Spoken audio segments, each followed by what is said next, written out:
amigos? Muy buenos días. Si estás pasando por una situación en la que hay personas que te están acusando de cosas falsas o que están diciendo falso testimonio sobre ti, yo te invito a que veamos hoy en Mateo capítulo 26, versículos del 57 al 68, el testimonio del Señor Jesús, porque también el Señor Jesús en algún momento de su vida fue presa de las acusaciones, de los falsos testimonios de las personas que le rodeaban.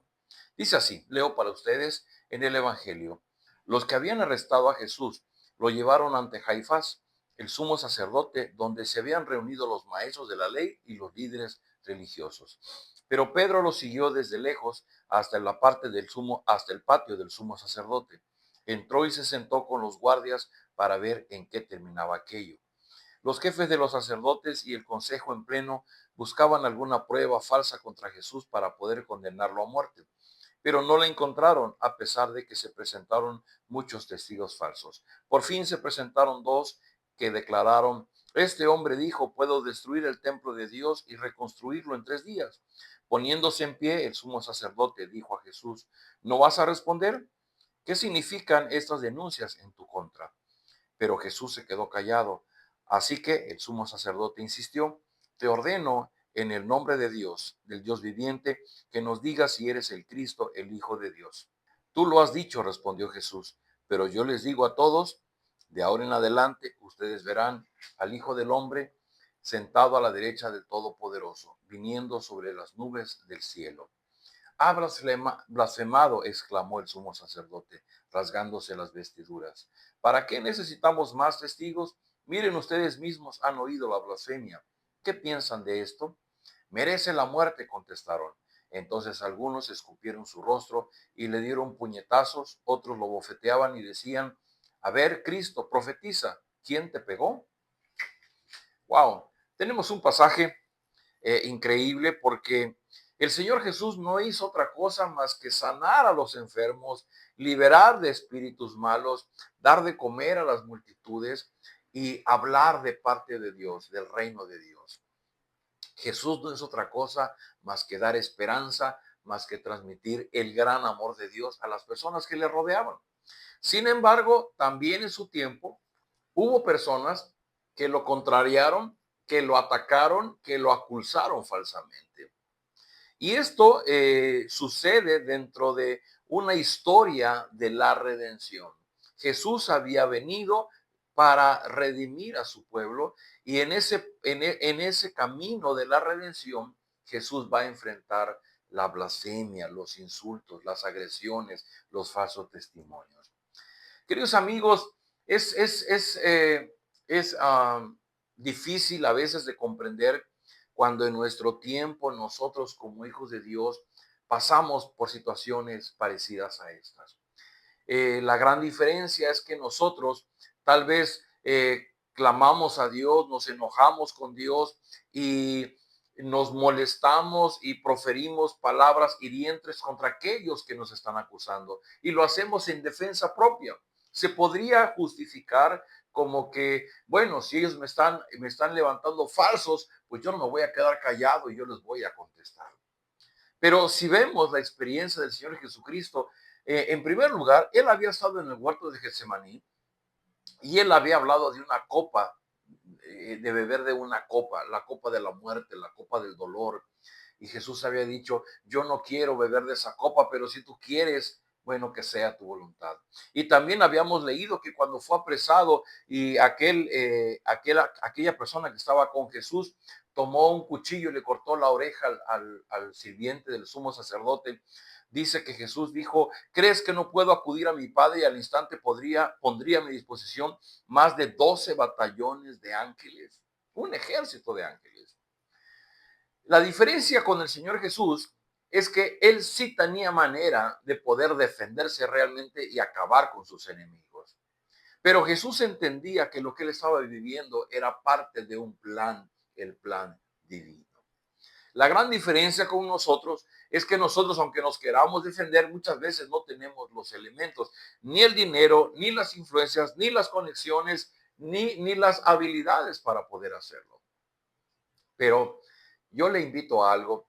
¿Por qué no vemos la vida de Jesús desde la perspectiva del plan de Dios? ¿Y por qué no miramos a nuestra propia vida desde la perspectiva de Dios? Porque nosotros creemos, es una doctrina principal de la Biblia, creemos en un Dios soberano, en un Dios que está gobernando principalmente la vida de sus hijos. Y que no hay nada que suceda si no es la voluntad de Dios para con nosotros.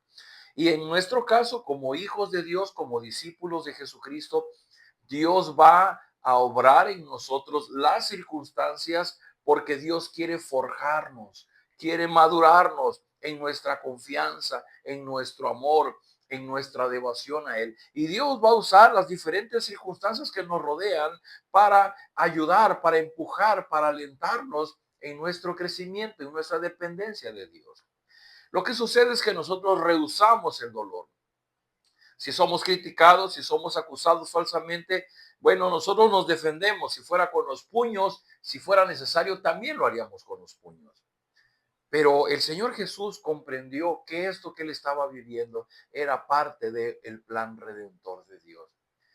Querido amigo, querida amiga, yo quiero invitarte a que en esta mañana tú te detengas en eso que estás pasando, en eso que estás sufriendo, porque muy probablemente estás sufriendo acusaciones erróneas, falso testimonio, mentiras. Es increíble, pero dice que aquí no encontraban de qué acusarlo hasta que encontraron a dos que dijeron, este hombre dice, puedo destruir el templo de Dios y reconstruirlo en 3 días. Y era falso porque Jesús no hablaba del edificio de Jerusalén, hablaba de su propio cuerpo.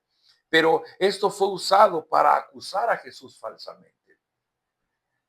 Y lo único que Jesús va a decir, bueno, yo les digo a todos ustedes que de ahora en adelante verán al Hijo del Hombre sentado a la derecha del Todopoderoso, viniendo sobre las nubes del cielo. Y Jesús va a terminar este diálogo, estas acusaciones, con la declaración de quién es Él y qué va a suceder en el futuro. Como diciendo, ahorita ustedes me pueden acusar, pero en un futuro ustedes van a ver realmente quién soy yo. Así que yo te invito a que tú también, si tú eres un seguidor de Jesucristo, si tú estás creyendo en el Dios de la Biblia, que puedas depositar tu confianza en Él. No siempre nos podemos defender de todas las acusaciones que nos hacen, pero sí podemos confiar en un Dios soberano que tiene nuestra vida en el hueco de su mano y que los eventos que van sucediendo son porque Dios está trabajando en nuestro carácter. Dios quiere que aprendamos paciencia, que aprendamos dominio propio, que aprendamos confianza, que aprendamos dependencia, que aprendamos a superar nuestras debilidades.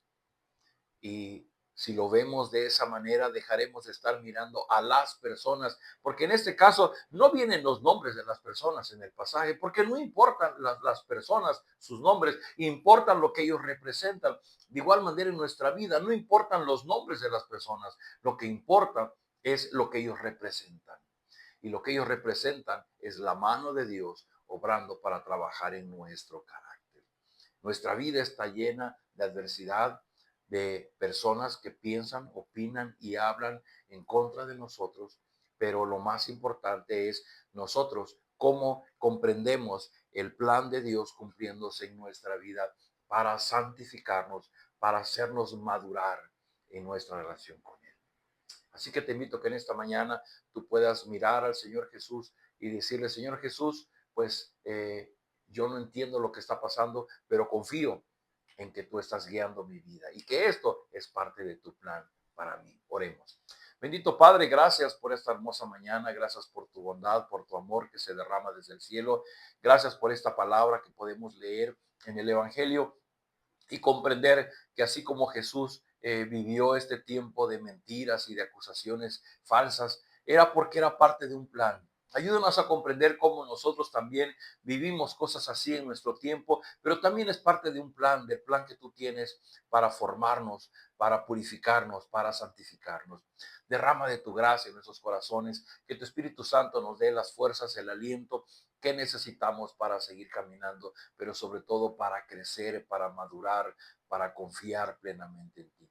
Derrama de tu gracia a aquellas personas que están pasando por procesos legales, que están enfrentando las mentiras de sus acusadores, por aquellas personas que inclusive que están en la cárcel sufriendo bajo una acusación errada, aquellas personas que están siendo echadas fuera de su casa por creer en ti, por confiar en ti. Rogamos de tu gracia en sus vidas, porque sabemos que ellos no están solos, ellos están bajo tu control. Derrama de tu gracia en sus corazones, lo pedimos en el nombre de Jesús. Amén. Amigos, nos vemos el día de mañana.